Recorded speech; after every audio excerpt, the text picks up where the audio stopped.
the first annual Midwest hearing for the United States Human Rights Network. I'm Pat Hill. I'm going to serve as your traffic cop this evening because I got a lot of traffic I got to direct, as you can very well. You have heard of the Chicago anti-eviction campaign. And so the person who's going to tell you about the Chicago anti-eviction campaign, a little history of it, is one of the co-founders. The other co-founder, Toussaint Losier, Dr. Toussaint Losier, is not here. And he does a lot of things. But community meeting. Okay, let's see. So we have another capable person, of course, and that's J.R. Fleming. Come on, J.R.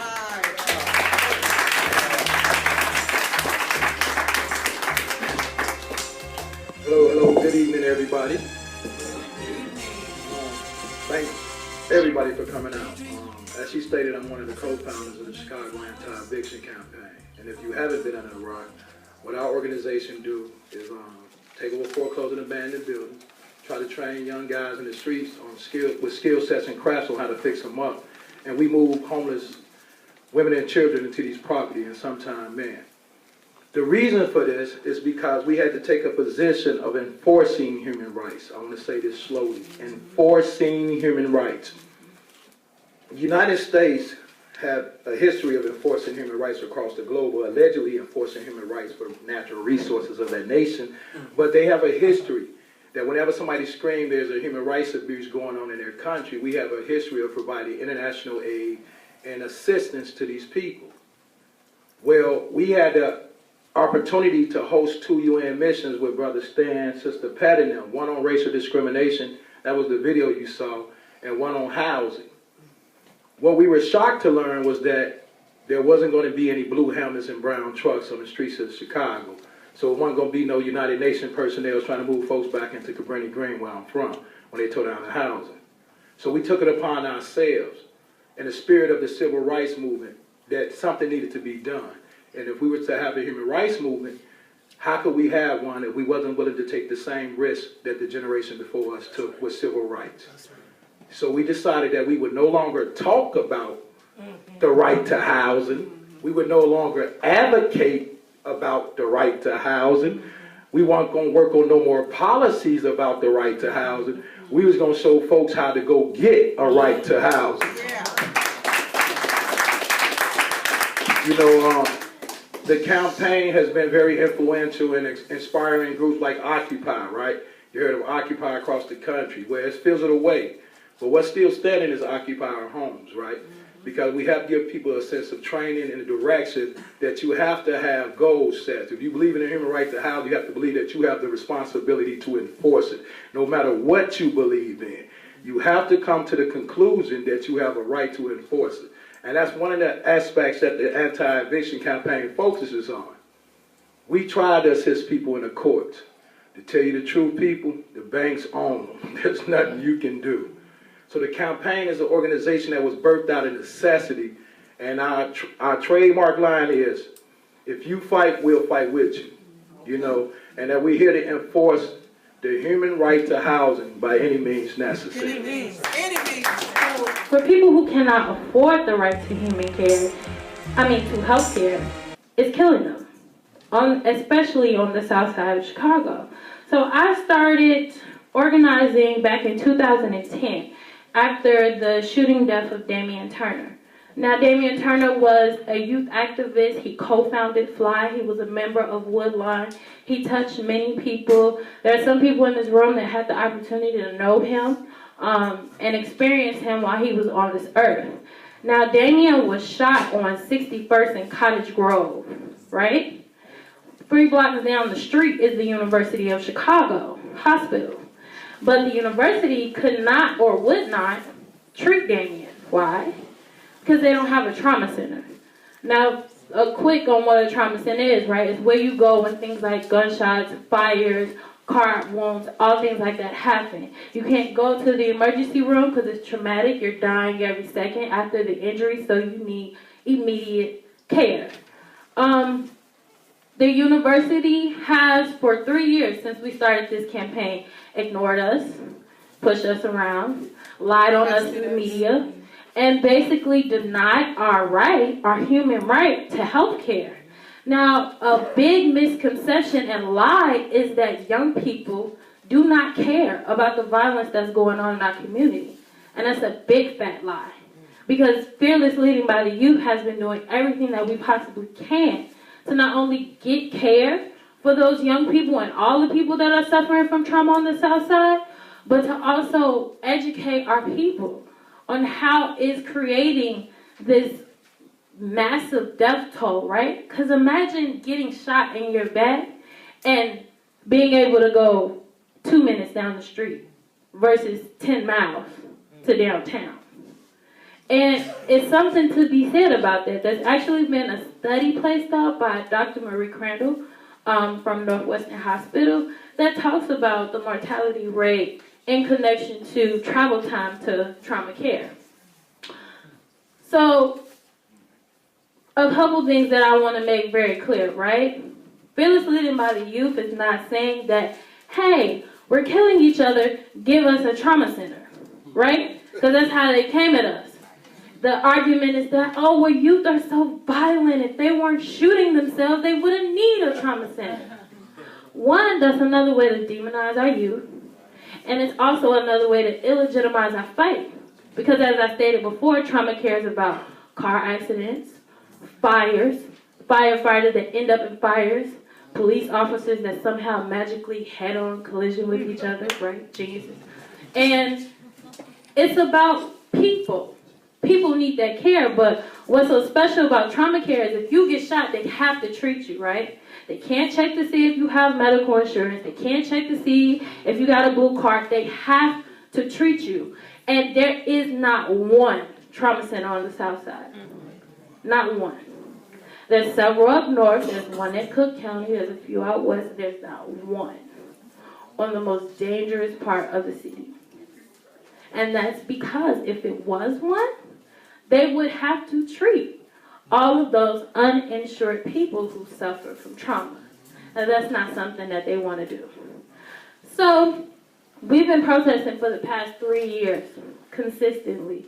Every 2 to 3 months, a protest happens at the University of Chicago. We've done teach-ins. We've sat down with politicians, aldermen, congressmen. I don't know if anyone knows this, but Congressman Bobby Rush recently supported the campaign and also has been pushing for legislation for trauma care in the country as a whole.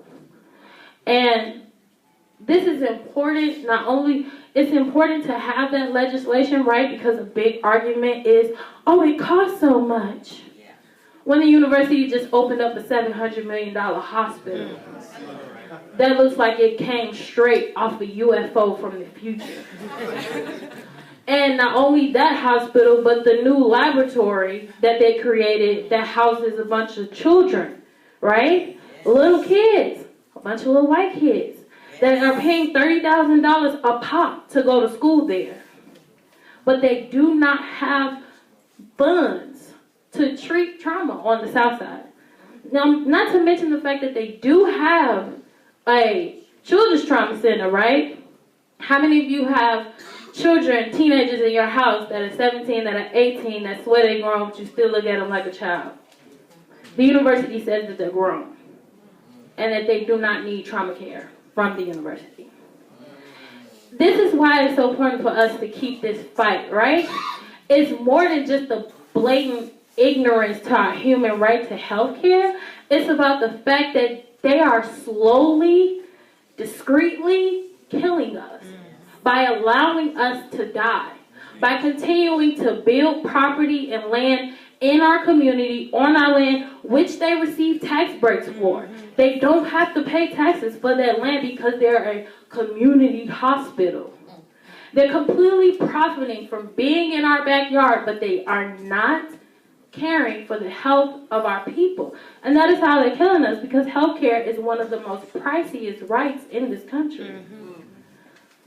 I think what's important for us to understand, and I think what's been the biggest struggle of this fight with the university on the South Side, is that they have completely divided us down the middle in our communities.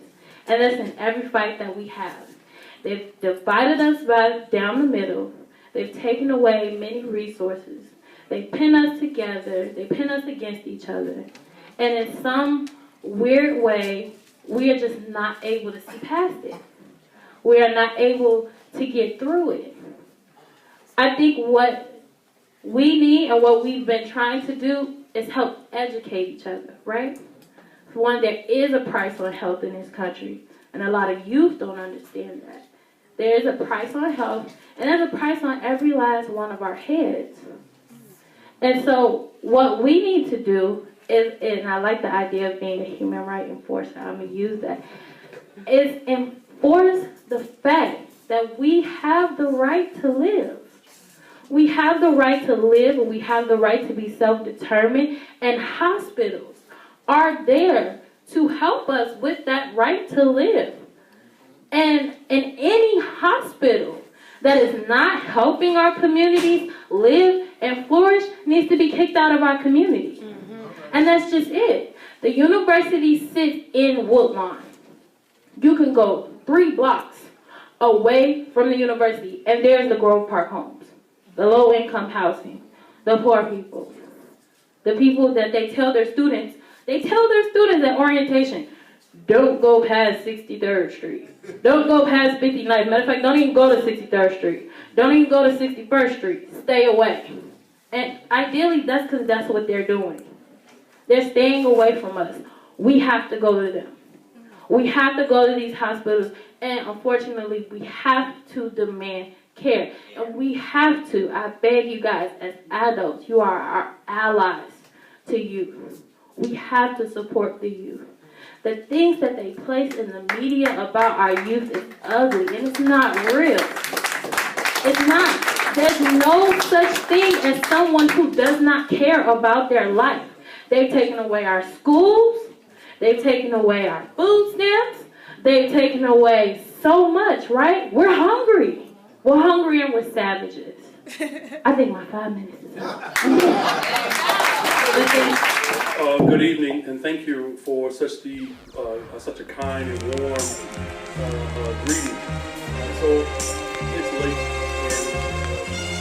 and I'm a little frustrated, to be quite frank with you, that we're in a moment of crisis at this time, and the attacks that are coming against black people in particular are attacks that the so-called leadership in the established structure in Chicago does not find it to be serious or even legitimate. And so it's important as we gather at this moment to think about whose shoulders we stand on. And I think it needs to be very clear, and it has to be clear moving forward, that public education at the expense of the state is a black people idea.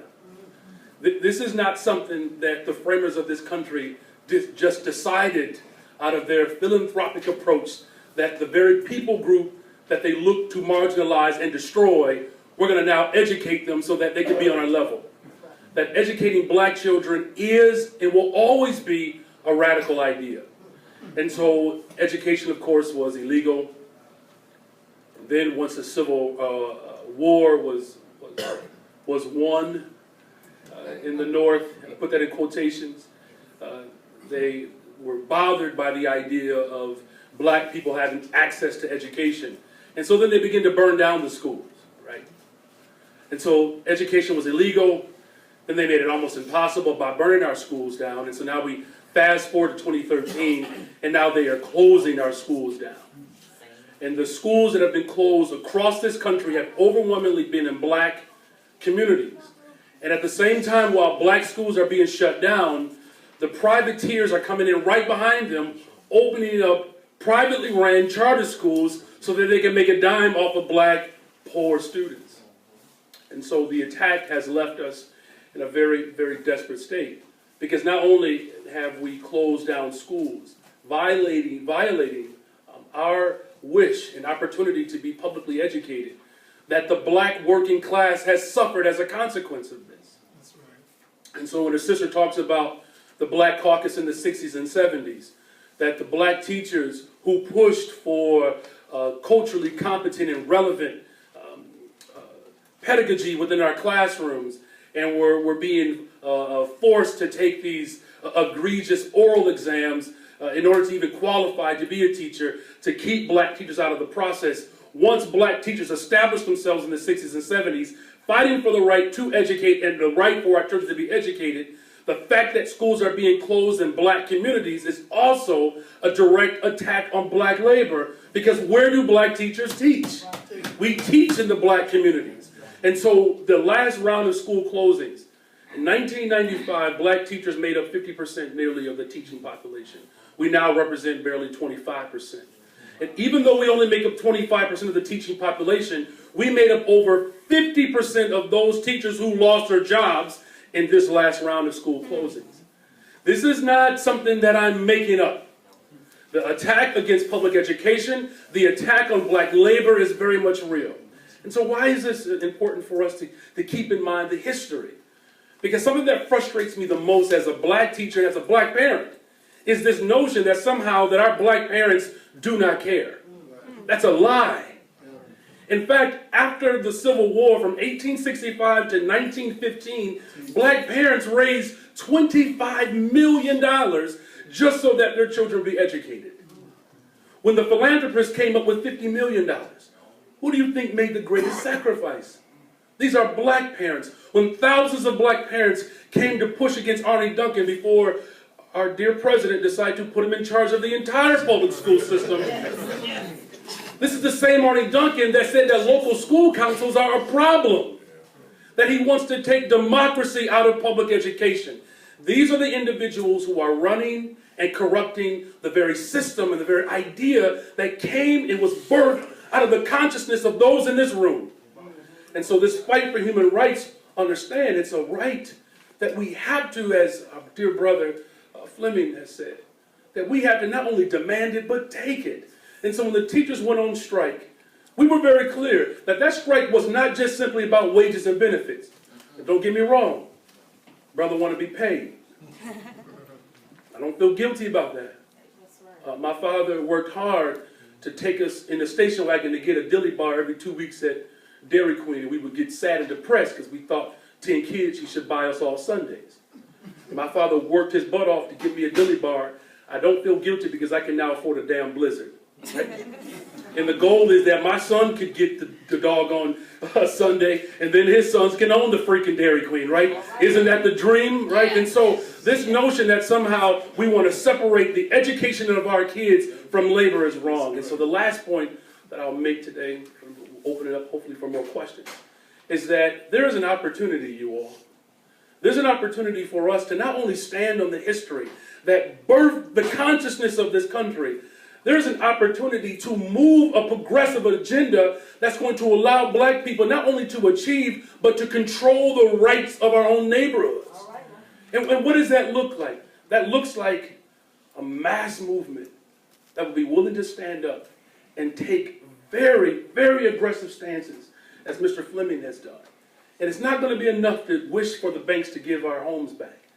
We need to be conscious enough that if we're not happy with the system and how black teachers in particular and black students are being used and manipulated in this corporate agenda, that we have to be prepared to start walking out of these buildings.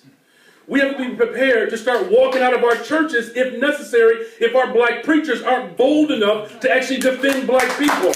We also have to be bold enough to march on every single black alderman, every single black state rep, state senator. The white boys can get some attention from us as well. But the point is, we have to start holding our people to the fire and holding them accountable, that we're not going to allow this system to destroy the very legacy that we birthed. And let's just be clear. Every time black people achieve and move the direction of this country, they move the bar. Yes, they do. Remember black colleges? And we began to birth black colleges all over America. And then America came up with this idea of accreditation. That never existed before. When black teachers begin to come into the system, all of a sudden now they move the standards by which someone has to pass to become an educator. This stuff is intentional. These rights are being violated on purpose because they are afraid of the power and the demonstration that comes out of the love and the spirit and the truth of what our ancestors built. So I admonish this group and rest of us as we go back to our neighborhoods to make sure that we're not just simply fighting for a school, but we're fighting for the right to survive and to control and dictate our destiny. Of course, I started being a child, realizing my rights were being violated. I grew up on the southeast side of Chicago. That's like a war, well, not like, it's a war zone. And at this time, we were definitely in a war zone. And being someone who grew up in a war zone and experiencing all the day-to-day activities in the war zone, of course, you become traumatized. And when you're traumatized, usually from a war zone, they put together different social aid programs to help you re-enter society, as though to say. But they never came up with programs for a particular group of people, or the group of people that I represent. Everybody in the room, I'm guessing, is very versed in the Rick Ross trials and what Senator John Kerry had uncovered about Ronald Reagan's relationship to Nicaraguan drug trafficking. And I was born in 1988. Around 88 and 89 was when they were drafting the Conventions of the Rights of the Child. A large group of kids during that period were born with crack cocaine in their systems. They are already casualties of war. That makes them victims. There were never, ever thought of, this huge situation, a bunch of children being born with narcotics in their system. What were they going to be like in 10 years, 20 years? You see it. When you cut on the news, you see it every day. What happens when there is no social service and no aid for a motherless, fatherless, addicted child. That's right. When the Conventions of the Rights was drafted, in America it was approved in 95. It was drafted in 88, 89. But a year before that, there was a statute that put on books in all the major cities called Zero Tolerance. And what zero tolerance does for a child in public school is it says that if you get out of hand, you're criminalized, for lack of better words. If you do anything that transgresses against normal behavior, you're criminalized. You can be exposed from school, which means you can no longer attend a school within that district or in that city or in that state. So then you're excluded from being able to participate in every other part of life, because once you're put out of normal school, you're put out of the normal track of life. You're not keeping up with your peers. So you have no idea how to keep up with your peers. So then when that 20-year mark comes of age, you can't participate in collective bargaining. You can't participate in working. You can't be a conducive citizen. So what are you left with when you're a non-conducive citizen? The black market. So that same child that was born out of the black market, the crack epidemic, returns back to home. And now they're left to fight over territorial wars that are classified nationally as a war. It's classified, war on drugs. You see the men in armor in our neighborhoods. They're supposed to be protecting the neighborhoods, but they're really brutalizing the people. And the key group of people that get brutalized by this system are kids. They're children. But when you reflect on the CRC, it states that children should not be in prison. And a lot of other statutes that go into prison and dealing with children as far as discipline. But when you look at the droves of 16-year-olds, 15-year-olds, 13-year-olds, 10-year-olds, 9-year-olds that are being incarcerated, and then if they can't be incarcerated, they just state that they have some type of mental disability, and now they put them on drugs. But this child may have already been born addicted. So how do you solve the problem? Now you have not solved the problem, you made it worse. They don't have a system in play for people who are victims of a war that don't truly exist but is created. And since they didn't have a system in place for the casualties that were to come, those casualties now are making their own system. And that's when you get people who cannot be admitted to trauma systems. People who don't have a job and can't get a job because they don't have skills. Remember, they were kicked out of public school. So that foundation is laid from 1st grade to 8th grade they didn't get. They were put in alternative schools, which is another, let's just call that a free-for-all. Let's call that a free-for-all because they just planning on you to go to jail from there. You're definitely treated like a prisoner there. You're right. You learn how to walk in straight lines, how to know your name when called, and how not to speak no other way. You shouldn't speak unless spoken to. That's not a real society. That means that you never learn to demand rights. You never learn your place. You never learn how to be conducive. You can't be that way because all you know how to do is stand in your place and deal with your line. And as a result, those same kids who never got any training, they never got a foundation in learning, how could those kids ever be employable at today's standards? Children who never really used the computer for anything else than looking at a video because they weren't challenged to and they weren't expected to. And then when they got, suspended from school, they got kicked out, so they didn't get to finish the program out and learn and everything in Microsoft Suite. And if you ask them what's Microsoft Suite, they like, what? But these same kids have extraordinary math skills because they can tell you everything about breaking a kilo down to a gram and how to turn that gram into multiples of thousands of dollars. And man, they can do it in a week. And I know some people I know went to business school with me, man. You try to break that same analogy down to them, they like, so I'm supposed to take how many and put it in? Exactly. But they get it. So that tells me that if you can get those same analogies and make that work for you, you could have done anything in this world. But because you were limited, your quality of life, one of the first parts of the statute of CRC, the right to living. Just to bring that back to American history, America was founded on the rights of religious rights, the right to land, and the right to freedom. All of those things are being taken away at a very early age for these kids because they're incriminated. And I was one of those kids.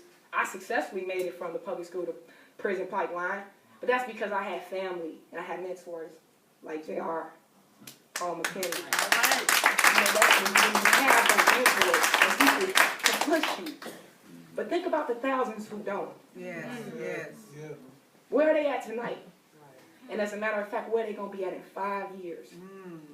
Because I can guarantee you one thing. When this new regime, a Republican sweep the office, because they're going to do it that next term. I see it happening. And it has nothing to do with being liberal or conservative. It's about policy. And when these new policymakers make the policies they're going to make, they're not going to have anybody in their policies that can't fit the new world order. They can't fit a globalized vision. And you can't fit a globalized position if you haven't been given global opportunities. And that starts at a very young age. That starts with being taught to think outside of yourself. But if you're only limited to what you know and what you're given and the opportunities that are presented to you, then you'll never make it from the limit that's already created. So for myself, being a casualty of the world on drugs and having my limits set, I had to learn to break them. But every time I learned to break one, I went into another one. Just to give you a little bit more of myself, I graduated high school on time with some hurdles. I did all the good things you could think of, and I actually got an ACT score composite of 28. But because my grandmother was my guardian and I was never legally adopted, I couldn't go to college like a normal student. Because you have to fill out that FAFSA form and you need financial records from a parent. A guardian is not considered a parent. But under the Conventions of the Rights of the Child, they are. It never was ratified. In 2009, our government promised us they would do something about that. Just like Somalia, they haven't, and they won't, because they're going to continue the cycle of child soldiers, just like Somalia. They're going to continue youth turning to the streets because they have no other way. Because they need the poor to eliminate themselves. And if you start with the youth, you get 2 generations. You get generations to come, and you get generations that already been. J.R. Fleming, who is our advocate for human rights, who is our human rights enforcer, who is a man of all seasons, who does it all. We have to slow him down. Tonight he's going to talk about housing and human rights, but I will say this. I have a tremendous amount of respect for this young man. Okay, I have to just preface this. Okay, many of you know him in many ways. I'll tell you how I know him. I know him as an individual that I heard one day in Cabrini or somewhere, and I used to work in Cabrini, talking on a level that was so advanced for his appearance. I'm an elder. I'm from that generation. We judge you by how you dressed, what you look like if your hair's combed. And so I kept, is that the same?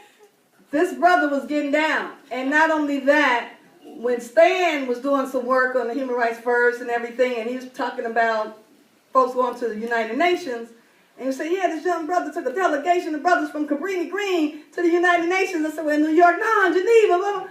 What? Cabrini Green hip-hoppers in Geneva? and that was JR. So if he didn't do anything else, that was pretty phenomenal to me. So with that, I know he has a lot to say. He's going to have to condense it. I will be up here at least 2 times to tell JR he's got to get up because I know he's not going to stop. But he has a lot to say. So, JR Fleming.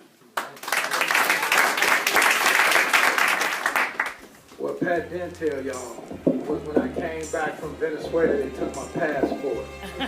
They said I was trying to be an agent of a foreign nation. So I like to joke about how America don't want to let people in, and they ain't trying to let black folks out. You know, how I came into human rights was by force. You know, I see you back there, Miss Steele. Yeah, I got tricked into the movement. I was doing hip hop. You know, we did a song called Save Public House. We wanted to give back to the community, right? We saw a lot of sisters fighting for our community, our housing. And I recognized, you know, not just myself, but my cousins, my brothers, my friends, a lot of males around me. And we live with our mothers, our wives, our sisters, our female cousins. You know, mostly all our lives we under the roof of a woman, right? And here it is, the very system, public housing, right, for people at the bottom to access is being destroyed. What saddened me was that it was mostly women fighting. So I decided that I was going to be a different brother. It wasn't about the money. It wasn't about the hip hop no more. It was about me investing my time and resources into studying how to fight this country, how to fight this city. A lot of people talk about Daley, but not knowing how diabolical he was, right? A lot of people talk about Ron, but not knowing how diabolical they are. They have global plans, so you can't fight a global plan with a local way. You know, you can't fight people with global resources. You know what I'm saying? And you don't have money. You can't fight them without human capital or without equipping yourself with the very tool that will hurt them the most. And that was human rights for us. In Cabrini, we watched the demolition, not just of public housing, but the demolition of a social network. You know, we watched the demolition of our history. You know, America has a history of taking our history. Let me say that slow for y'all. America have a history of taking your history. Look at them, how they take your schools, your health clinics, your housing. They have a history of wiping your history. And so we decided that enough was enough. So I joined the Coalition to Protect Public Housing. You know, I learned not just locally, but nationally how to fight these people. I watched my executive director, Carol Steele at the time, tell everybody, one day, human rights is going to be a household name. This is like in 2004, y'all. I swear to y'all. People thought I was crazy when I was saying human rights. When Pat said I was talking over people's head, it was as if I was talking to aliens, right? Trying to convince human beings that you had human rights. Trying to convince people that this is something that the government put in place. Shelter. This wasn't nothing new under the sun. What we doing, or what they're doing, they got a history of wiping out your communities.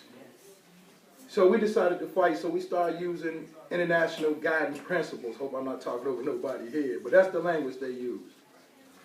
In 2008, as the video showed, the United States came here, the United Nations came here to investigate the United States around racial discrimination. For the first time in American history, the United States was under investigation by the United Nations. But once again, these people diabolical. What America had in her back pocket to dispute any claim that you heard in that video that we raised was an African-American, a real African-American named Barack Hussein Obama for president, right? How can you say America is racist now, people, and y'all got a black president? That was before in the history. So that claim went out the window. In 2009, the United Nations came back to look at the housing crisis, right? Because our economy in America destroyed a lot of economies across the world. A lot of economies. So the United States said, come on over there and investigate. So the UN came. They came to public housing in Cabrini, New Orleans, LA, New York, and Wilkes-Barre, Pennsylvania. So they visited Indian reservations, black communities, white communities, Latino communities, poor communities, middle-class communities, because they realized that housing impacted everybody, from the public housing resident to the renter to the homeowner. When the market crashed, everybody suffered. But what the United Nations couldn't understand was, okay, you got this big human rights crisis known as a housing crisis, as the lady in the video said, in one of the most affluent nations in the world. And yet you're demolishing public housing, the very safety net that would ensure that when a person loses their home, they can go to public housing. When a homeless person needs housing, they can go to public housing. And what blew them away was the fact that the people was not complaining. Since 2009, over 10 million people have been evicted from their homes. Public housing, rental housing, and the private sector. 10 million people. There's 6 vacant homes to 1 homeless person in America. There are 3 luxury homes that's vacant to 1 homeless person in America. There's something wrong with that picture. So the government argued to the United Nations, well, the banks cheated people, they did robo-signing, predatory lending, redlining, you name it, they lined us, right? And the government said, well, there are going to be consequences for this illegal activity. And what did they do? They bailed out the banks. The people got nothing in public housing. They didn't have no money for public housing. Remember this. They bailed out the banks. They didn't have no money to keep you in their home, your home. They bailed out the banks. Gave them 4-5 program where they benefited from. But the greatest benefit was the settlement. How many of y'all know about the national foreclosure settlement that the Attorney General did across the country with every bank? Y'all all familiar with that, right? Right. Let me do a comparison with y'all. Say I get caught with a pistol or robbing you, right? I rob you for $100. Police catch me. I offer the state's attorney $100 not to prosecute me. What is that called? Pride. Why do we call it a settlement then? If the bank's admitted to cheating you out your money, stealing your grandmama house, your mama house, your auntie house, your friend house, somebody you know lost a house, how come we call it a settlement? It's the language they use. How come we say these are civil rights violations when we see people in the streets, homeless people, in a vacant building across the street? These are crimes against humanity, y'all. We got to make the comparison. And if you can't, let me help you. In Eastern Europe, there was this guy, this very, very bad guy named Slobodan Milosevic. He was in Eastern Europe. In the 1990s, matter of fact, during 1996, during President Clinton administration, the world said he was committing ethnic cleansing. You ever heard that word, ethnic cleansing? Okay. Displaced over 300,000 and 400,000 people because of their religion. Well, in America, wherever you got black folks, in any city, pick a black community, in any city, wherever there's a waterfront, a university, or a proximity to the downtown area, black folks got to go. You ain't got to take my word for it, just look on the map. Why is that not economic, urban, or ethnic cleansing? It's the language they use. See, a crime against humanity is any atrocious act committed on a large scale impacting more than 10,000 people. Public housing, one community alone, 25,000 in Cabrini Green, 60,000 in the State Street Corridor, 9,000 in Ida B. Well, 8,000 in the Henry Horner Project. I can go on and on and on.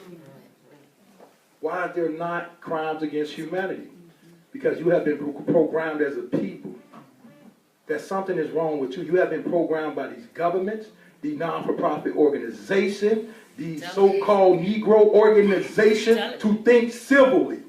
America do not want you to think that you're a human being, that you have certain inalienable rights. But yet, she would load up her Air Force, her military carrier, her Navy ships, her cargo planes. Let me correct all that. Let me take all that back. Now she just got drones. She don't even need troops no more. And she will bomb sovereign nations back to the early civilization in the name of human rights, alleging that their president of their nation is doing wrong to their people. Yet when I turn on my television, I hear the screams for National Guards in Chicago. No, we don't need National Guards, we need national resources. We need international aid like you provide to other countries. I come from a place where I was taught to take care of home before you take care of anybody else. We have to learn how to practice what we preach. So today, I'm going to leave y'all with a charge. We're going to charge the United States of America, the city of Chicago, and the state of Illinois with crimes against humanity. for crimes against his people of this nation and others. Today, we grant you, the people of this city, this nation, this state, a right to be recognized as human being and for your human rights to be respected, protected, and fulfilled. Today, we grant you the authority to enforce your own human rights. Thank you. I am very happy to be here tonight, and actually I'm more joyous that you all are here and this very, very distinguished panel is here. In sharing, I want to continue this truth-filled dialogue that has already begun, because we know only with truth-filled dialogue will we be able to restore Ma'at to the world. And our ancestors in Kemet, Egypt defined Ma'at as, Maulana Karinga gave us a very succinct definition that they used, was basically the interrelated order of rightness. And that's what we have to restore, and we cannot restore that on a civil rights struggle. It has to be a human rights struggle if we're really focused on what we need to do as a people. I'm here to talk briefly about reparations for African descendants as a human right. Now, many of the panelists talked about human rights. We understand those to be what we were born with, our God-given rights. And also, they consist of what the international community has agreed to and recognized as rights belonging to every person on the planet, regardless of race, regardless of status, regardless of one's culture, or regardless of one's national origin. That these are rights that every person on the planet should get to enjoy. Now, in 2001, there was a World Conference Against Racism held in Durban, South Africa. That's right, brother. It was the first of three. There were 3 World Conferences Against Racism. This was the first one since the Jimmy Carter administration. So it was a very, very important conference, world conference. And at these world conferences, generally the heads of state from governments go, the prime ministers, the secretaries of state, the secretaries of justice, very high-level administrators of these states go to these world conferences. Well, at this time, President Bush Jr., too, was in office. And Colin Powell was the Secretary of State. So the United States had the opportunity to send a black man to the World Conference Against Racism in Durban, South Africa. But they didn't do that. In fact, they sent a very, very low-level delegation to this World Conference Against Racism, a country that has one of the most brutal histories of racism on the planet. They sent a low-level delegation to this World Conference. And the reason they sent this low-level delegation because a year prior to the World Conference, there was a preparatory conference held in Chile.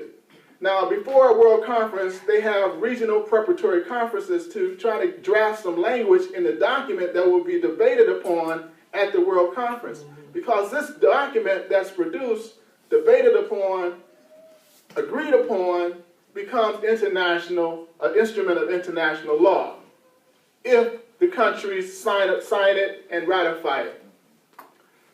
So in 2000 in Chile, there were about 14 members of this preparatory conference, mostly from the African world. They stated that there's so many problems in the African world, we can't all go to the World Conference pushing for our own individual issues. Because we got so many issues, we won't get anything accomplished. So they agreed upon 3 issues. One, that the transatlantic slave trade, slavery, and colonialism was a crime against humanity. As such, there is no statute of limitations for bringing the violators of a crime against humanity to justice. If you were in existence 400 years ago and you're still in existence today, you're still a criminal. If your corporation was in existence 200 years ago and it's still in existence today, it's still a criminal corporation. Secondly, they wanted to ensure in that language that there was an economic basis to racism. before I continue, I have to acknowledge my first human rights teacher, Brother JR, and Brother Stan, who admonished me to learn about it, to really learn about it, and so I'm here because of these two brothers. The second thing they wanted in this language was that there's an economic basis to racism, meaning that those countries that practice racism and discrimination were economically benefited. They became wealthy. They became developed. They became extremely powerful. And those countries and people who were the victims of racism were impoverished, were underdeveloped, and became extremely weak politically and economically as a people and as a nation. So there was an economic component of racism. And thirdly, in that document, they wanted to include the language that reparations are due.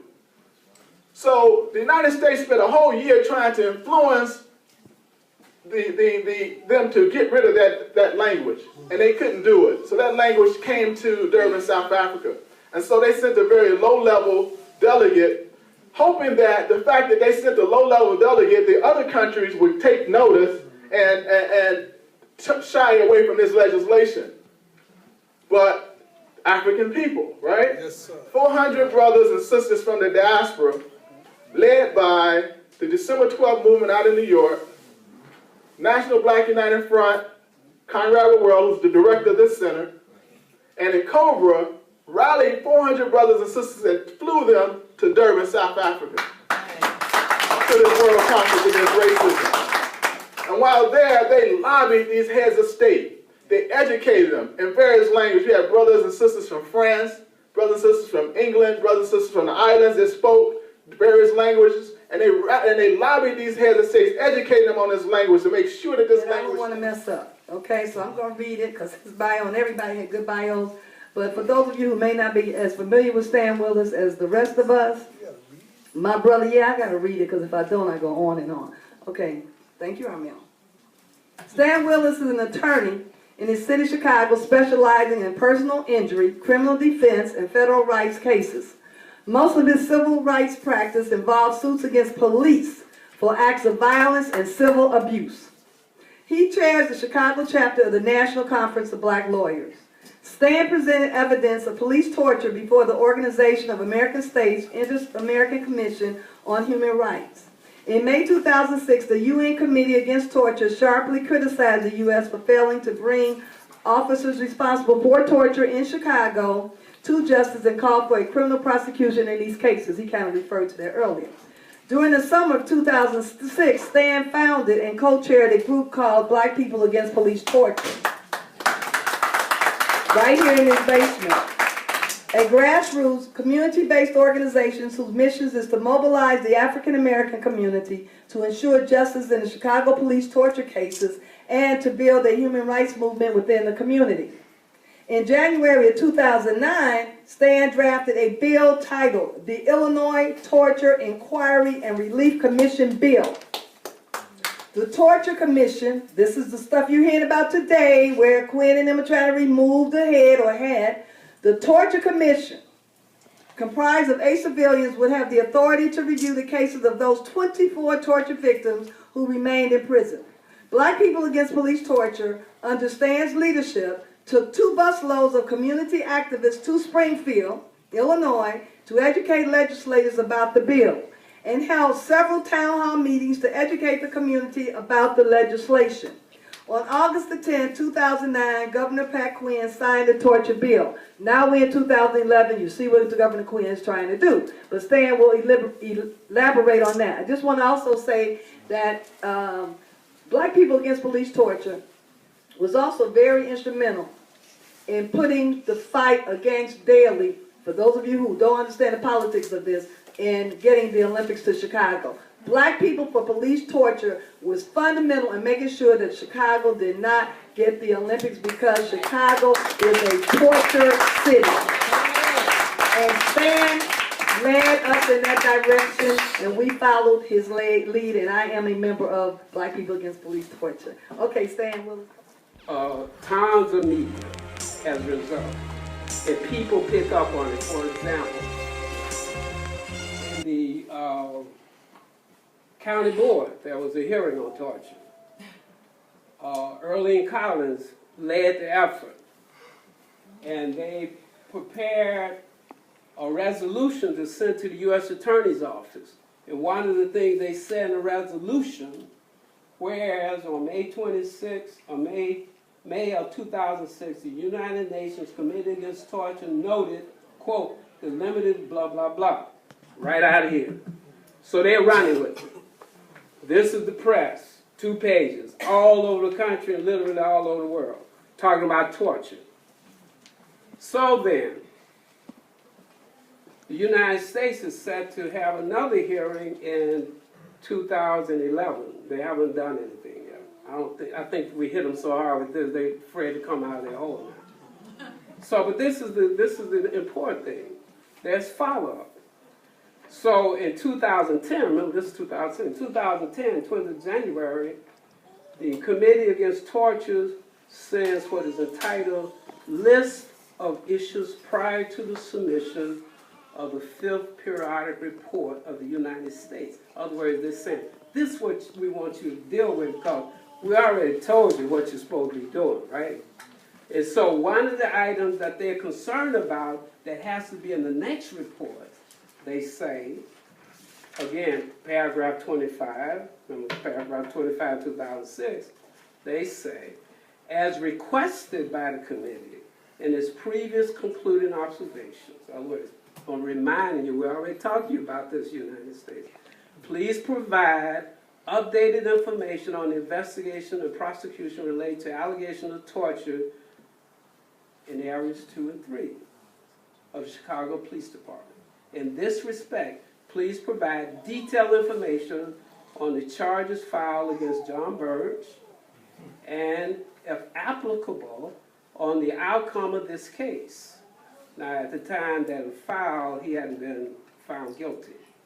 Furthermore, please indicate if any other police officers have been brought to justice in this case, and obviously they have not been. So they'll tiptoe around that because they have to respond to it. Now, what makes it strong, and we know the United Nations has been a tool, all over the globe. We remember our dear Patrice Lumumba. They were tooled in murdering Patrice.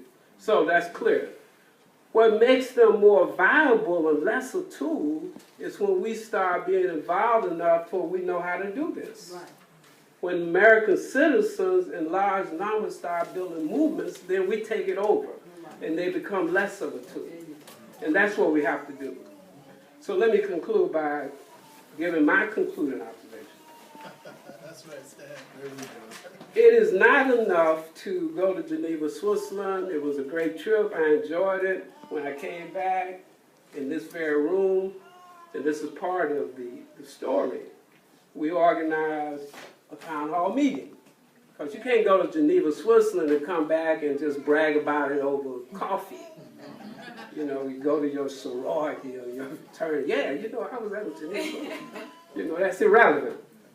We brought the people together. We had as many people there here, many of them from organizations, so we had a number of people. And we began the dialogue. You have to report back. You serve the people. This ain't no guilt tripping here. This is serious business. So you have to report back so people can know what's going on so they can critique it or ask questions. So that's what we did. So that's important. We have to organize.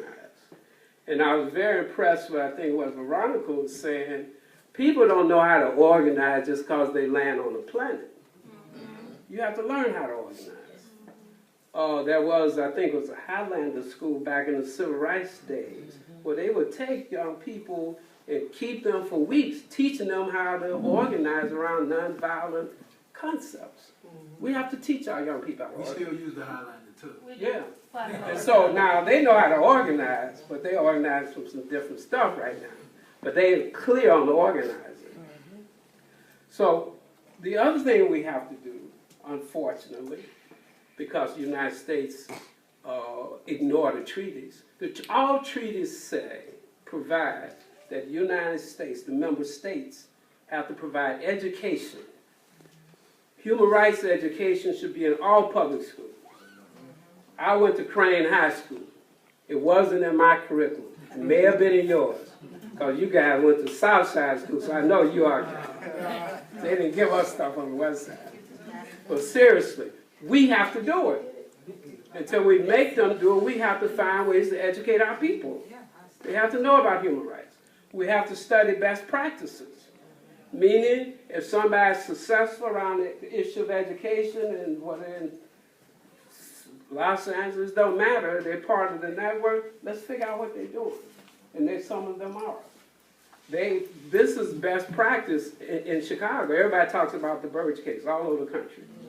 Because we were able to penetrate police, and everybody want to deal with and get accountability over police in all black communities, all over the globe. So this is a serious practice. They look to us for leadership around that. So we have to educate. Educate, talk to students. It has to be done, it probably won't be done officially through the state of Illinois, although it's required. Do it in your church. If your pastor don't want to educate on human rights, convince him or her. Don't just kick them out, convince them. Because I think many pastors, once they get it, they'll get it. Educate in the sororities, educate in the fraternity, educate wherever you have social interactions, find ways to educate, particularly educate the youth. Until they start doing what we have to do. Now, we can make them do it. We could build a movement so strong. Like in California, they probably have one of the strongest groups in California. The state of California 2 years ago adopted the treaties. So they decided they're going to make themselves responsible. They haven't moved fast enough for people in California, but people in California are a whole different. Good for them. We should catch up with them. And let me conclude by making this observation. Because I see Pat trying to sneak up on me. One of the values from my perspective of human rights, not only is it a different paradigm, it's different from civil rights. Civil rights is very narrow. I'm a civil rights lawyer. I can't do that much. There's a certain culture and history out of civil rights, but there's a broader culture out of human rights. That's why our ancestors was trying to get there. Human rights, for example, reparations is natural. That's a remedy. There's no reparations civil rights. So in this broad, when you see people are homeless on the street, that's a human rights issue. It's not a civil rights issue. You know, it's your job and all of that, right? But the other thing, and I'll conclude with this, I think by embracing international human rights, it's almost like when we embrace the anti-colonial struggles on the continent and embrace the anti-apartheid. And that started in the black community. It internationalized us in the way we thought about ourselves. It was clear to us that there were other people out there. We began to follow struggles and began to follow what was going on, particularly in the diaspora. We knew about hatred. We started studying about it. And I think it made us stronger because we did that. We got beyond American exceptionalism, which is a bunch of bull, where they're so exceptional that they can't follow anything related to anything people do around the world. So we were way beyond that. We saw ourselves and we empathized and identified with people in the struggle, whether they were in South Africa, Zimbabwe, or Cuba, or Puerto Rico, because we had international perspective. And I think by educating our people, when we start adopting the human rights frame of reference, we become much stronger. Our movements become much stronger. Our leadership has to be stronger. The civil rights leadership now will be a thing of the past. They will not stand the muster of a human rights leadership. You ever hear them talking about international human rights? I don't think so. So that's a value that is worth fighting for in and of itself. It puts us on a whole different plane, and I think it means that our struggles will be more progressive. So if we do all of that, I believe victory is certain. Thank you.